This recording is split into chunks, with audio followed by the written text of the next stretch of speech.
सरकार की अदला बदली तो सालों से हमारे देश में होती आई है। चुनाव पास आते ही जिसे जितना ज्यादा जनता को लुभाया, कुर्सी उसकी पक्की हो जाती है। ऐसे में जनता को लुभाने के लिए कभी इसकी टोपी उसके सर, उसकी टोपी इसके सर करना नेताओं के बीच आम बात सी हो गई है। चुनाव करीब आते ही जीत हासिल करने के लिए जो करना पड़ जाए, नेता वह तक करने को तैयार रहते हैं। चाहे मुसलमान होकर हिंदुओं के मंदिर में पूजा अर्चना करना हो, या हिंदू होकर मुसलमान के बीच बैठकर उनका प्रसाद ग्रहण करना। चुनाव जीतने के लिए कोई भी बड़ी बात नहीं है। और तो और, कोई जनता को फ्री में सामान बांटने लगता है तो कोई जनता को बड़े बड़े सपने दिखाने लगता है। और इस बीच अपने विपक्ष के चेहरे को जनता के बीच धूमिल करने के लिए आरोप प्रत्यारोप करने पड़े तो वो भी करता है, इसमें भी कोई कसर नहीं छोड़ता। राजनीति में बच्चों का खेल सा हो गया है ऐसा। यानी कि चुनाव जीतने के लिए, वोट लेने के लिए हमारे देश के नेताओं को जो भी करना पड़े वे करने को तैयार रहते हैं। हर कीमत पे उन्हें जनता से सिर्फ और सिर्फ अपने लिए वोट चाहिए। आपको बता दें कि एक बार फिर से राजनीतिक माहौल गर्म हो गया है और चुनावी मैदान में जीत की दौड़ में लोग इस कदर शामिल हो गए हैं और जीत की दौड़ जो है वो और तेज हो गई है। आपको बता दें कि प्रदेश के कानपुर की सीसामऊ सीट पर उपचुनाव को लेकर राजनीतिक पार्टियां वोटरों के बीच पेट बनाने में जुटी हैं। सीसामऊ सीट से समाजवादी पार्टी प्रत्याशी नसीम सोलंकी ने वनखंडेश्वर मंदिर में जलाभिषेक किया था। मंदिर में दीपक जलाकर पूजा अर्चना की। इस पर मौलानाओं ने काफी नाराजगी जाहिर की। बरेलवी के मौलाना मुफ्ती शहाबुद्दीन रजवी ने नसीम सोलंकी के खिलाफ जो है फतवा भी जारी कर दिया।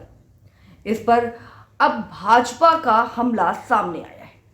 आपको बता दें कि नसीम सोलंकी के मंदिर जाने को लेकर भाजपा प्रवक्ता राकेश त्रिपाठी का बड़ा बयान सामने आया है। उन्होंने कहा है कि चुनावी पूजा पाठ से समाजवादी पार्टी को नुकसान हो गया।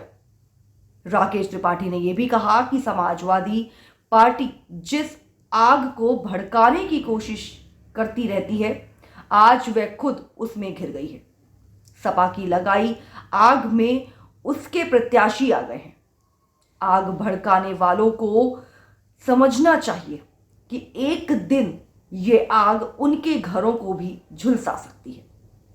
वहीं नसीम सोलंकी के खिलाफ फतवा जारी किए जाने के मामले पर भाजपा प्रवक्ता ने कहा कि चुनाव के इस समय में इरफान सोलंकी की पत्नी नसीम सोलंकी शिव मंदिर पहुंच गई। चुनाव के समय में इस प्रकार के भक्ति प्रदर्शन की कोशिश का खामियाजा सपा को ही भुगतना पड़ेगा। सपा सबका साथ सबका विकास से ही देश की प्रगति निश्चित है। वहीं दूसरी ओर वाराणसी में एक सभा को संबोधित करते हुए केंद्रीय मंत्री गिरिराज सिंह ने राहुल गांधी और अखिलेश यादव पर भी निशाना साधा है। आपको बता दें कि उन्होंने सीधे वक्फ बोर्ड को जमीन कब्जा करने वाला राहुल गांधी को बताया है। साथ ही यह भी कहा है कि कांग्रेस वक्फ बोर्ड के बहाने साजिश रच रही है। गिरिराज के कहा कि राहुल गांधी देश में गृह युद्ध कराना चाहते हैं और गृह युद्ध कराने के लिए लगातार प्रयासरत हैं। बिहार में हिंदू स्वाभिमान यात्रा करके चर्चा में आने वाले गिरिराज सिंह ने वक्फ बोर्ड के बहाने राहुल गांधी और अखिलेश यादव पर सीधा निशाना साधा है, उन पर गंभीर आरोप लगाए हैं। साथ ही यूपी वक्फ बोर्ड पर जमीन कब्जा करने जैसा गंभीर आरोप भी उन पर लगाया है। इसके बाद गिरिराज सिंह ने बटेंगे तो कटेंगे पर कहा कि अखिलेश के पिताजी मुलायम सिंह यादव ने राम भक्तों पर गोलियां चलवाई थी और अखिलेश यादव भी उन्हीं के बेटे हैं, उन्हीं का डीएनए है। अखिलेश यादव के अंदर भी उन्हीं का डीएनए है। अगर हिंदू एक नहीं हुए तो कटेंगे। हमने भी इसी को देखते हुए बिहार में हिंदू स्वाभिमान यात्रा निकाली है। साथ ही सांसद पप्पू यादव के बारे में कहा कि वह क्यों घबराए हुए हैं।